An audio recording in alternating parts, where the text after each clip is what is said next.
Today, we look at the topic development and developmental principles.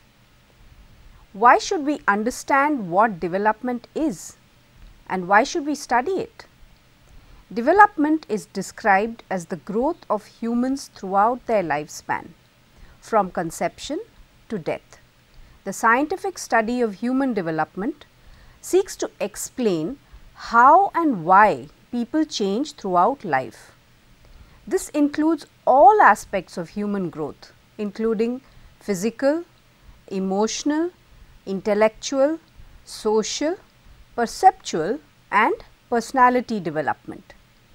Development involves not only the biological and physical aspects of growth, but also the cognitive and social aspects associated with development throughout life. Why should we study development? The reasons are here. First, to study development means to understand ourselves better. This is very important for someone dealing with children. Often as adults, we forget that we too had been children, how we thought and felt as children. There is a huge generation gap once we begin dealing with children. Studying development also makes us aware of the present day environment and stay connected with the society while dealing with children.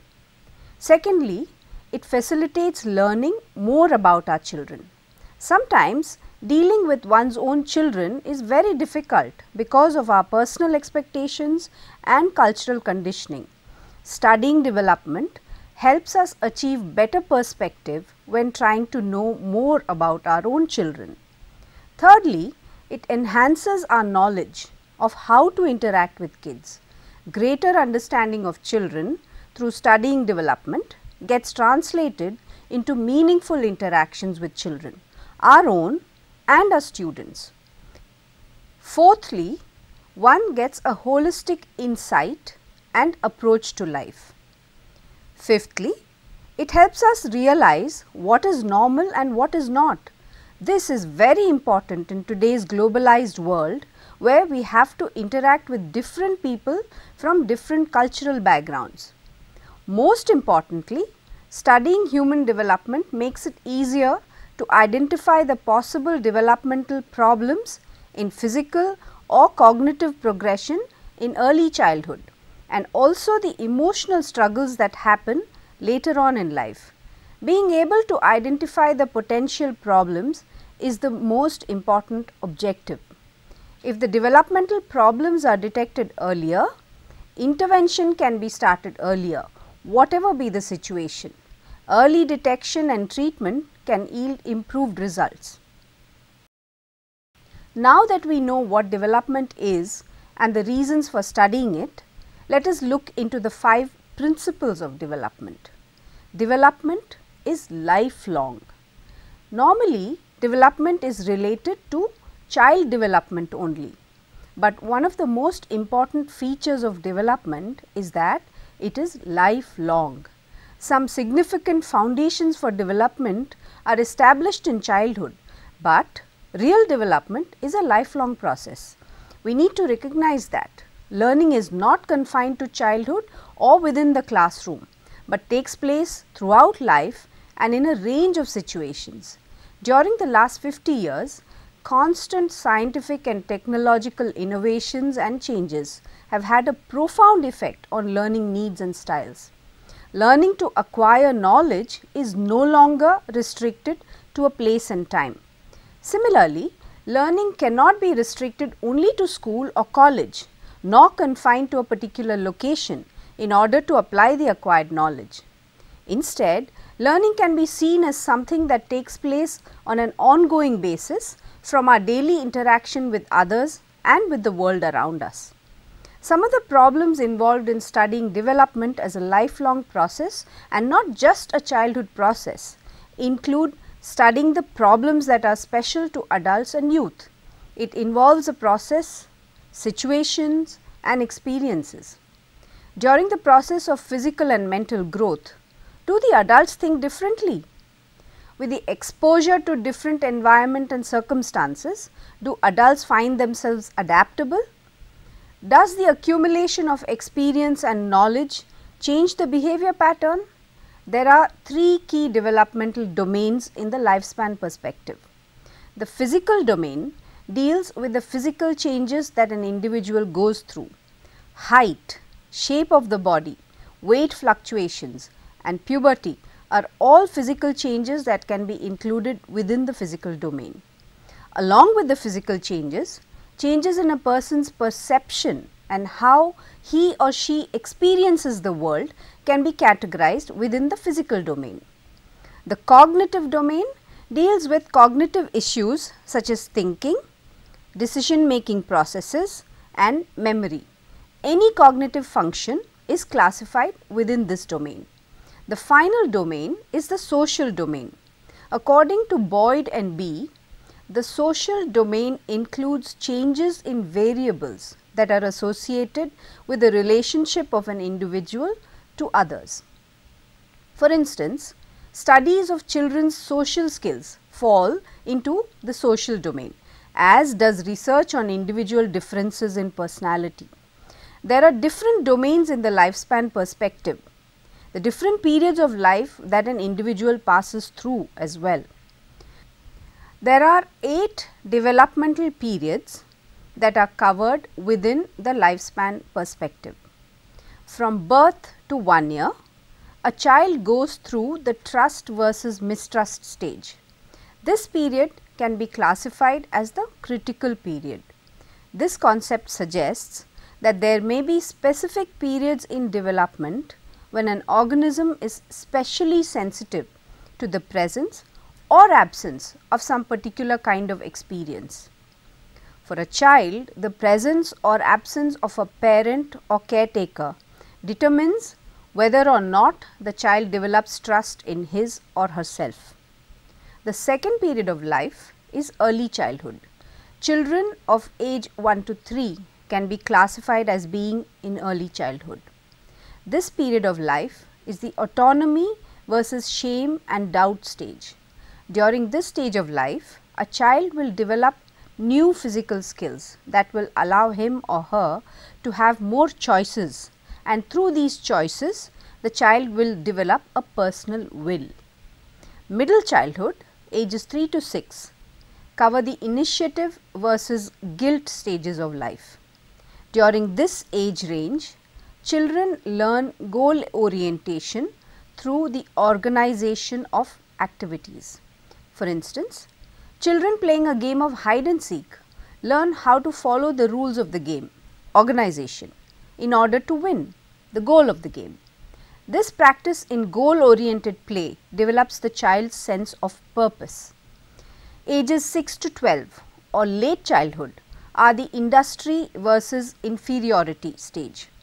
During this period of life, children learn cultural norms and structure, including educational structures. This helps in the development of competence in them. 12 to 18 is a crucial period that involves the identity versus role confusion stage. During adolescence, individuals usually go through puberty changes. Once these changes occur, the individual is able to gain a more mature outlook to life. He or she is able to consider the consequences of personal choices and thus develop a sense of personal values. Between 18 and 30, the intimacy versus isolation stage, an adult may develop intimate relationships.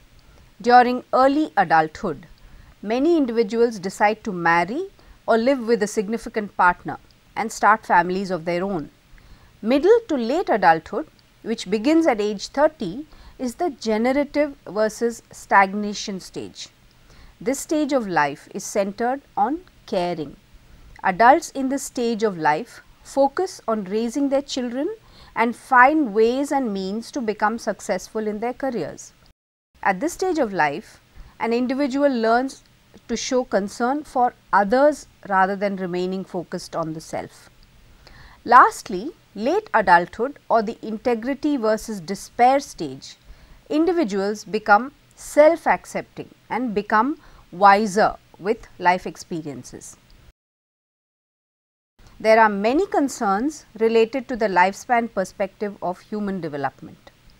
One of the contemporary concerns is from a biological standpoint. According to Boyd and Bee, ethnology assumes that genetic behaviors are encoded into the individual in order to aid the survival of the organism. The problem with this and other biological standpoints is that it does not place enough emphasis on the environment, and these types of theories are difficult to test. Behavior genetics is another contemporary concern related to lifespan perspective. Behavior genetics focuses on the effect of heredity on differences between individuals. Heredity is when traits or behaviors are passed down from one relative to another. Heredity is important because it is believed that individuals related to each other share more of the same traits and behaviors than those that are not related to one another. This concept allows for a better look at what role environmental factors play on an individual because it is easier to study. Change is constant and a part of every stage of life. Understanding the changes through interpretation of an individual's situation and culture enables a better grasp of perspective on human development. Development is multidimensional.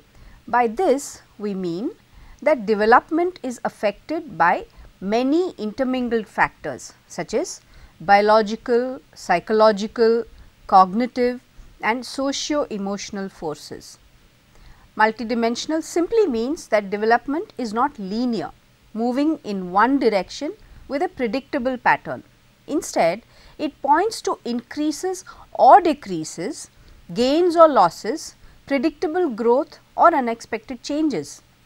Paul Boltes, a German psychologist, devoted his life to establishing and promoting the lifespan orientation of human development. He was also a theorist in the field of psychology of aging.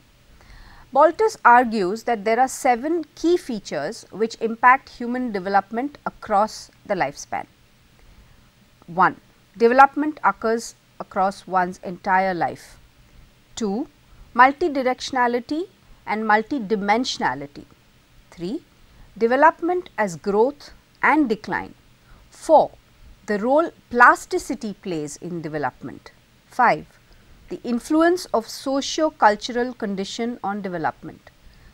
6. The interactions of age graded, history graded and non-normative historical influences on development. And 7. The multidisciplinary nature of human development. But by multidimensionality, Boltes refers to the fact that a complex interplay of factors, endogenous, processes originating from within the organism, tissue or cell, as well as exogenous, any material present in an individual organism or living cell, but originating outside that organism, influence development across the lifespan. Boltes argues that a dynamic interaction of these factors is what induces an individual's development. As a result, certain factors may have more powerful effect on a particular domain than others. Regardless, Boltes stresses that not one single criterion determines the development of a domain. Development is multidirectional. By multidirectional, we mean that development can simultaneously proceed in more than one direction. For instance, Both physical strength and cognitive ability can increase at the same time. Don't forget that multidirectional includes not only increases in growth and performance, but also decreases as well. In the second part of the proposition referring to multidirectionality, Bolter states that the development of a particular domain does not occur in a strictly linear fashion that increases toward functional efficacy of a particular modality. Rather, development can be characterized as having the capacity for both an increase and decrease in efficacy over the course of an individual's life. As a result, the development of various domains is multidirectional in nature. The developmental process occurring between childhood and adolescence, known as puberty, illustrates Bolter's principle of multidimensionality and multidirectionality.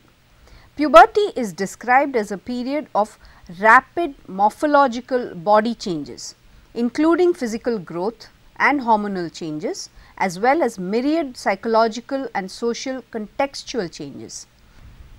Psychological changes during adolescence involves a broad range of experiences that individuals encounter in this period of dynamic transformation, including the development of advanced cognitive faculties such as abstraction and other adult cognitive processes, new emotions along with the other psychosocial changes. The concept of puberty is also multidirectional, as individual domains may both improve or decline in levels of effectiveness. Self-regulation is one domain of puberty which undergoes profound multidirectional changes during the adolescent period.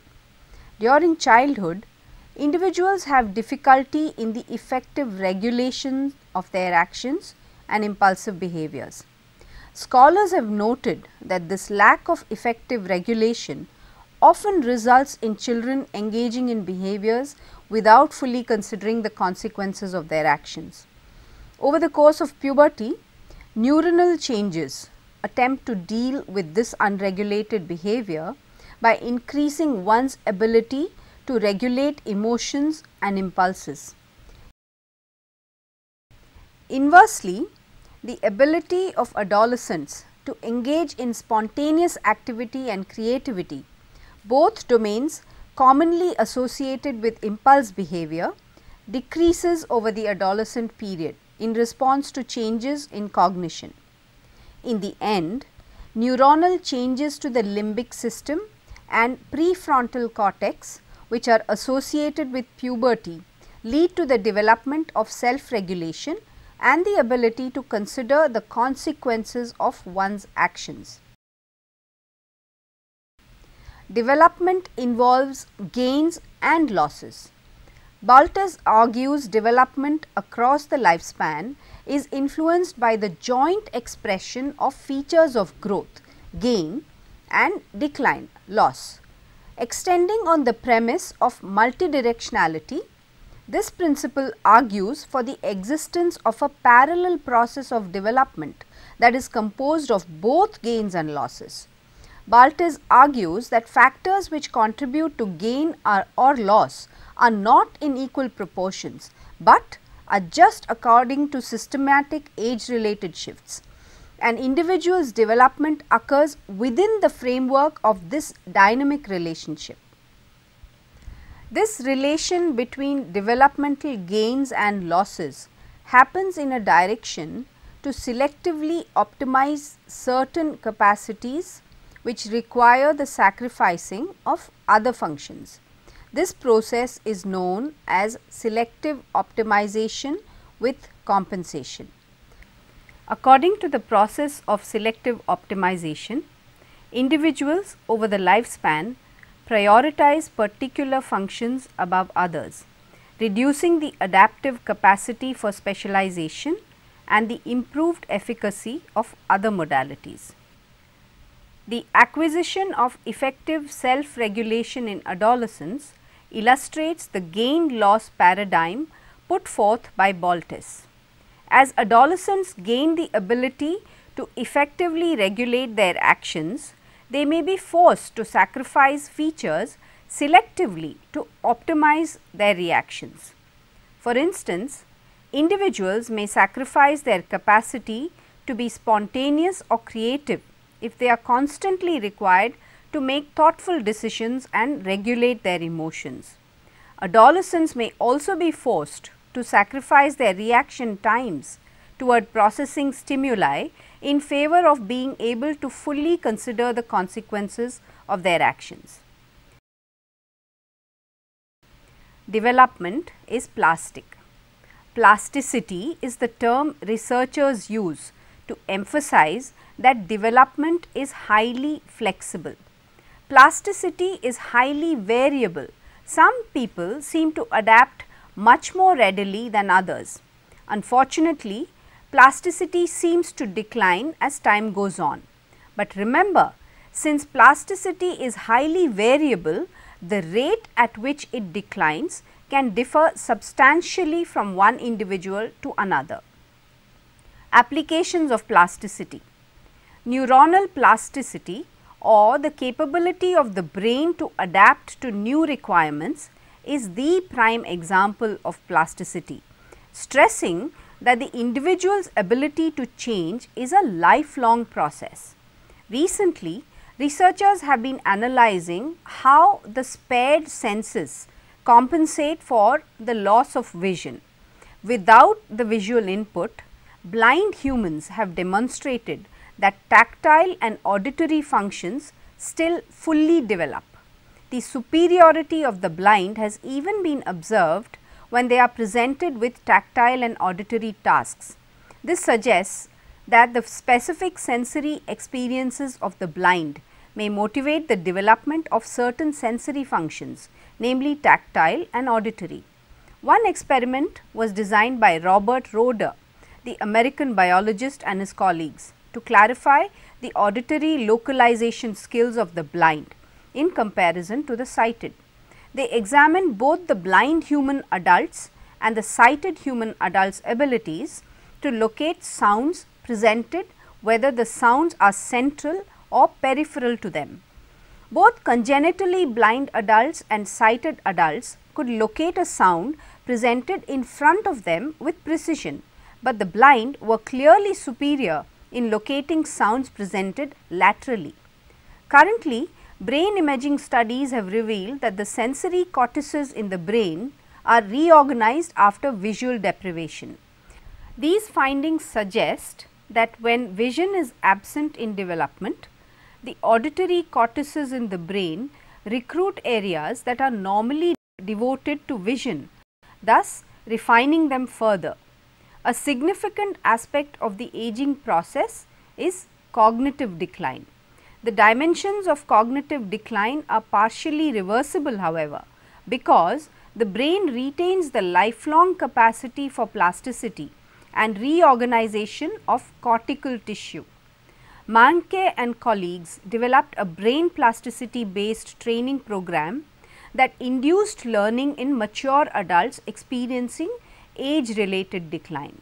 This training program focused intensely on oral language reception accuracy and cognitively demanding exercises that have been proven to partially reverse the age related losses in memory. It included highly rewarding novel tasks that required attention control and became progressively more difficult to perform. In comparison to the control group, who received no training and showed no significant change in memory function, the experimental training group displayed a marked enhancement in memory that was sustained at the 3-month follow-up period. These findings suggest that cognitive function, particularly memory, can be significantly improved in mature adults with age-related cognitive decline by using brain plasticity based training methods. In conclusion, we can say this: any single discipline's account of behavioral development across the lifespan would not be able to express all the aspects of this theoretical framework. Hence, lifespan researchers explicitly suggest that combination of disciplines is necessary to define the origins and directionality of developmental theory. This combination of disciplines would be able to delineate the source that one example such as psychology would be quite difficult to approach. The field of psychology provides only a partial representation of human development from conception to death. The concept of a multidisciplinary perspective assists in helping one to understand the complexities of lifelong development. Many disciplines are able to contribute important concepts that integrate knowledge, which may ultimately result in the formation of a new and enriched conception of development across the lifespan. I am sure you are able to understand the importance of development and developmental principles in our session today. A thorough and proper awareness of both these factors is important, because unless you understand the principles behind the study of development, you will not be able to take in the other aspects of development. By establishing the above mentioned principles of human development, which are like the goals of studying child development, we can ascertain the scope of the study of child development.